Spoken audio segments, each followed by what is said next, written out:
பெரிவாச்சரணம். தெய்வத்தின் குரல் முதல் பாகம் சாப்டர் 8 கர்ம மார்க்கம் என்ற தலைப்பில் சடங்குகள். நான் சொல்கிற கர்மானுஷ்டானங்கள், பூஜை முதலியன எல்லாம் வெறும் சடங்குதானே என்று கேட்பவர்கள் இருக்கிறார்கள். ஆத்மானுபவம் என்பது உள் விஷயம், சடங்குகளோ வெளி காரியங்கள். இவை எப்படி ஆத்மானுபவத்துக்கு உதவும் என்பது அவர்களுடைய சந்தேகம். உண்மையில் ஆத்மானுபவம் பெற்றுவிட்டால் சடங்கே தேவையில்லைதான். ஆனால் உண்மையான ஆத்மானுபவம் நமக்கு வந்துவிட்டதா, அதற்கு நாம் பக்குவப்பட்டு விட்டோமா என்று அந்தரங்க சுத்தமாக பார்த்து கொண்டால் நாம் அதற்கு எவ்வளவோ தூரத்தில் நிற்கிறோம் என்று தெரியும். எத்தனையோ ஜென்மாக்கள் எடுத்து எத்தனையோ கர்மாக்களை செய்து அத்தனை பூர்வ வாசனைகளாலும் நாம் உண்மை சொரூபமான ஆத்மானந்தத்தை மூடிக்கொண்டிருக்கிறோம். சத்கர்மம் செய்தும் சத் வாசனைகளை பெருக்கிக் கொண்டும் தான் பழைய துஷ்கர்மங்களையும் துர்வாசனைகளையும் போக்கிக் கொள்ள வேண்டும். பிறகு கர்மா தானே நின்று போகும். ஆத்ம விசாரத்தில் இறங்கலாம். அதுவரையில் வெறும் சடங்கு என்று சொல்கிற கர்மங்கள், பூஜை எல்லாம் நமக்கு ரொம்பவும் அவசியமானவையே. எனவே சாமானிய மக்கள் சாஸ்திர பிரகாரம் விதிக்கப்பட்ட எல்லா சடங்குகளையும் வழுவர அனுஷ்டிப்பதே முறை. இவற்றால் என்ன பயன் என்பவர்களுக்கு நிதர்சனமாக சில பலன்களை காட்டலாம். இன்னின்ன கர்மங்களை இப்படி தவறின்றி செய்ய வேண்டும் என்று ஒருவன் கூர்ந்த கவனத்துடன் செய்கிற போது அவன் மனசில் ஐகாக்கிரியம், ஒருமுகப்படுதல் ஏற்படுகிறது. பிறகு ஆத்ம தியானம் செய்வதற்கு இவ்வாறு மனம் ஒருமுகப்படுவது அத்தியாவசியமாகும். அதோடு சாஸ்திரம் கூறுவது போலத்தான் இருக்க வேண்டும் என்று அவன் உறுதியாக இருப்பதால் ஓர் ஒழுங்கு கட்டுப்பாட்டுக்கு உட்படுகிறான். இதை சாப்பிடக்கூடாது, இந்த போக்கிய வஸ்துக்களை அனுபவிக்கக்கூடாது என்றெல்லாம் சாஸ்திர பிரகாரம் நடப்பது வைராக்கியத்துக்கு பெருத்த சகாயம் செய்கிறது.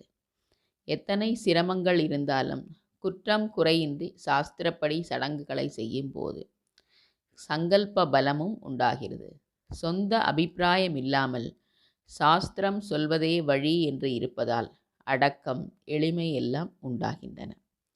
ஆக வெறும் சடங்கு என்று சொல்லப்படுவதை தவறாமல் அனுஷ்டிப்பதால் சித்த ஐகாக்கிரியம், மன ஒருமைப்பாடு, கட்டுப்பாடு, வைராக்கியம், சங்கல்ப பலம், அடக்கம், இத்தனை நல்ல விஷயங்கள் உண்டாகின்றன. மொத்தத்தில் ஒழுக்கத்துக்கு வழி உண்டாகிறது.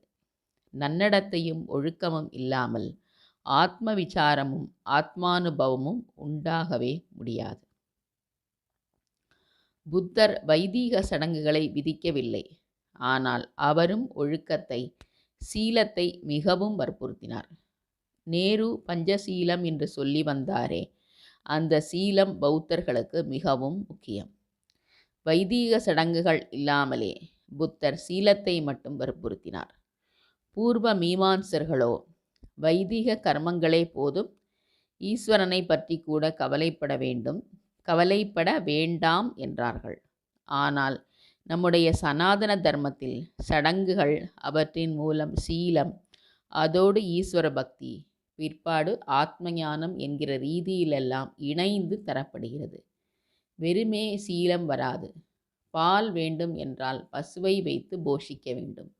பசுவை வைத்து போஷித்தால் பால் கிடைப்பது மட்டுமன்றி சாணமும் தான் கிடைக்கும், வைக்கோல் கூலமும் தான் சேரும்.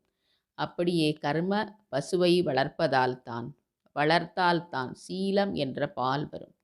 அதோடு சாணம், கூலம் போல் விரும்பத்தகாதவை என்று சிலருக்கு தோன்றுகிற சில விளைவுகளும் உண்டாகலாம். சாணத்தையும் கூலத்தையும் சுத்தப்படுத்திவிட்டு பசுவை போஷித்து வருவதே புத்திசாலித்தனம். சடங்குகளின் உண்மை பயனை இவ்விதமே பெற வேண்டும். உண்மையான ஆத்ம தியானத்துக்கு சடங்கு வேண்டாம் என்பது போல் ஈஸ்வரன் என்ற மூர்த்தியும் வேண்டாம்தான். ஆனால் அது உயர் நிலையில்தான். ஆரம்பத்திலேயே வேண்டாம் என்று இருக்க முடியாது. முதலில் ஈஸ்வரன் மிகவும் தேவை. அதற்கு எத்தனையோ காரணங்கள். குறிப்பாக ஒன்றை சொல்கிறேன். நன்மையெல்லாம் நிறைந்த மூர்த்தியாக நமக்கு ஓர் உத்தம உதாரணம் தேவைப்படுகிறது. தொன்று தொட்டு ஈஸ்வரனை இப்படிப்பட்ட அனந்த கல்யாண குணமூர்த்தியாகத்தானே பாவித்து வந்திருக்கிறோம். ஈஸ்வரன் என்றவுடன் அவரிடம் கெட்ட குணம் எதுவுமே இருக்காது என்றுதானே நமக்கு நிச்சயமாக தோன்றுகிறது.